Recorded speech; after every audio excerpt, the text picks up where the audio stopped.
استغفار کے مشہور کلمات: استغفراللہ ربی من کل ذنب و اتوب الیہ۔ استغفار کے معنی ہے کہ اپنے گناہوں اور قصوروں کی معافی مانگنا اور بخشش طلب کرنا، یعنی توبہ کرنا، اور اس کی حقیقت اور روح یہ ہے کہ آدمی اپنے گناہوں کو سوچے جنہوں نے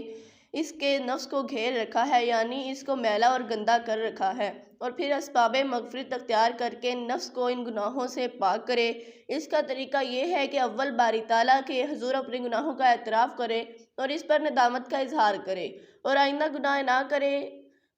کرنے کا پختہ عزم کرے، اور اس کے بعد صدقے دل سے توبہ استغفار کرے۔ اس کے لیے کوئی بھی لفظ جس میں اللہ سے معافی مانگنے کا معنی موجود ہو استعمال کیا جا سکتا ہے، اور سوال میں ذکر کردہ الفاظ بھی استغفار کا مفہوم بخوبی احسن طریقہ سے ادا کیا کرتے ہیں۔